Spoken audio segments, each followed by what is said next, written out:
Fala pessoal, aqui é o Felipe e nesse vídeo aqui eu quero trazer algumas lições desse livro que eu acredito que é obrigatório para você, né, que trabalha com atendimento ao público ou lidando diretamente com o público, né, seja no balcão de farmácia, de uma drogaria, e gostaria, né, de ter mais formas e maneiras, né, de lidar com o estresse e com a ansiedade, né, que faz parte desse nosso trabalho, né.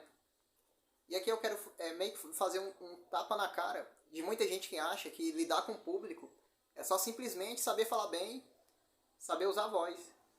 Ou então ter um conhecimento básico, ou então um conhecimento muito bom da área, né, que trabalha. Como por exemplo, eu sou balconista, eu lido com medicamentos, com receitas, com posologias, né, eu oriento, né, os clientes, né, que vêm comprar na farmácia. E não é só isso. Tem gente que acha que é só tendo um conhecimento mínimo, né, dos medicamentos, das receitas, né, como eu falei agora há pouco, e sabendo se comunicar bem, usando apenas a voz, vai ser isso que vai fazer você passar menos estresse, menos raiva, né, no atendimento, ter menos dor de cabeça, mas infelizmente eu vou dizer claramente que não é desse jeito, não é bem assim. Esse livro aqui, o Poder da Presença, né, da pesquisadora Amy Cuddy, é um livro que fala basicamente sobre qual que é a relação sobre uma pessoa de grande sucesso, uma pessoa influente no meio dela, uma pessoa bem sucedida, a postura corporal, né, que ela mais usa na vida dela. Basicamente é essa a ideia central do livro. Só que não para por aí. No capítulo 8, né, que eu vou até colocar aqui na página, não sei se está dando para ver, deve estar espelhado, o corpo mal da mente. Esse capítulo aqui é fantástico. Porque primeiro, eu sei, aqui em nenhum momento o livro fala sobre farmácia e drogaria, não, nem atendimento ao público. Mas ele fala uma situação bem curiosa, que é o que? Na época que ela era professora, né, que ela lecionava na faculdade, que é a Harvard Business School, existiam alunos mega inteligentes, né, pessoas cultas, pessoas formais, que tiravam aquelas notas bem altas na sala de aula, só que na matéria de participação, né, que inclusive eu não faço faculdade, mas se você, né, você que está vendo esse vídeo faz faculdade, me corrija, né, se eu estiver errado. A participação em sala de aula era algo que contava, né, para passar nas matérias. Porém, esses mesmos alunos, né, que eram os caras que tiravam as maiores notas, que eram pessoas curiosas, pessoas cultas, formais, não eram, em matéria de participação, não eram os alunos mais, como é que posso dizer, bem vistos, né. Inclusive, ela até fala aqui no capítulo, e se ela não conhecesse bem o trabalho de cada um, se ela não lesse, né, o trabalho, né, a escrita, né, os trabalhos que cada um fez, ela diria que esses alunos seriam pessoas preguiçosas, né, desinteressadas, enfim. Mas por outro lado, né, eu acabei de falar desse tipo de aluno, tinha os alunos que não eram os caras mais inteligentes, não eram os caras que tiravam as maiores notas, mas em contrapartida, em matéria de participação, eram os alunos que mais participavam na aula. Mas como assim? Não, é uma coisa meio que não bate, né? Porque, teoricamente, se eu fosse um aluno mais inteligente da sala de aula, que tirasse as maiores notas, automaticamente eu seria o aluno que mais participaria, né, da sala de aula. Participaria das aulas, né, aliás. Eu seria aquele aluno que levantaria mais vezes a mão, né, para responder uma pergunta do professor, por exemplo. Mas aqui não era o caso.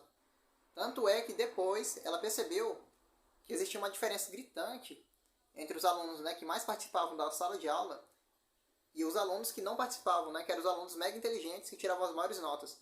E qual que era essa diferença crucial? Era a postura corporal. Pois o próprio capítulo 8, né, ele fala que o corpo molda a mente. O corpo, ele molda a mente. Ah, mas como assim, Felipe? Agora eu fiquei confuso. Os alunos, né, nerds, né, eu vou falar assim nerds só para ficar mais fácil, né, de explicar. Eram alunos que na sala de aula eles exibiam uma postura corporal impotente. Uma postura corporal que, como eu posso dizer, colocavam eles numa condição de fraqueza, de ansiedade, de estresse, né, de pressão social. Enquanto que os alunos, né, que não eram os caras mais inteligentes, que não tiravam as melhores notas, eram alunos que mostravam uma postura corporal totalmente diferente.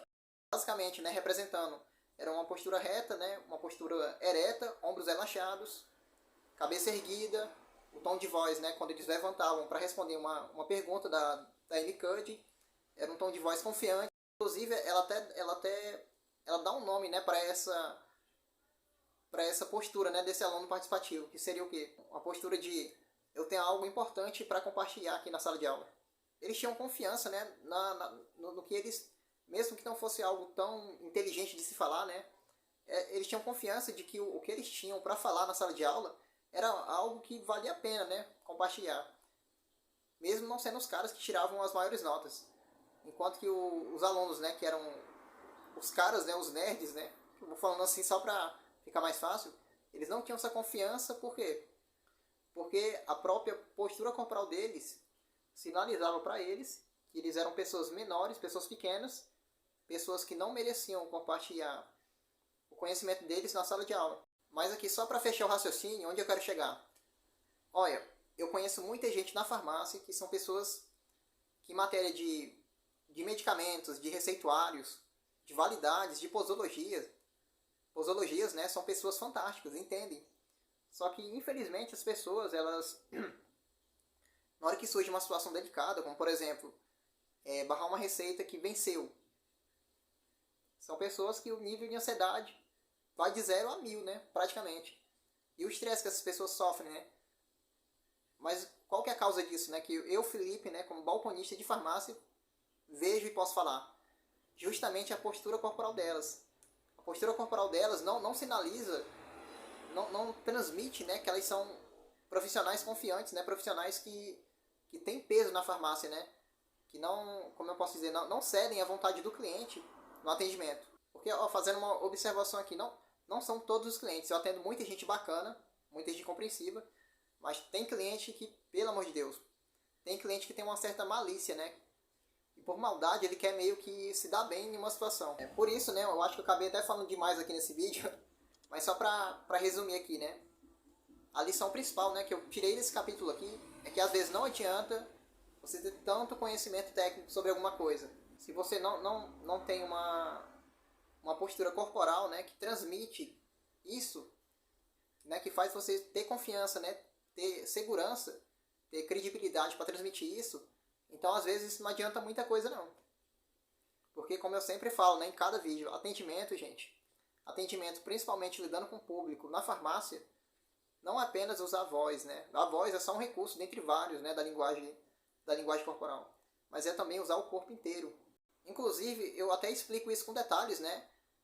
E eu não só explico, não só passo, né,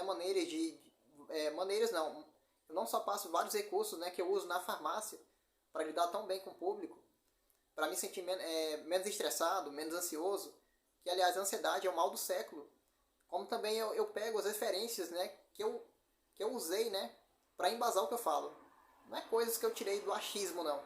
É por isso, né, só para finalizar aqui, se você está na farmácia, atendendo um público, está numa situação muito delicada, que está te deixando muito ansioso, muito estressado, e você está se sentindo impotente na situação, endireita a sua postura, fica reto, pelo menos uns 2 minutos, levanta a cabeça e olha para o cliente.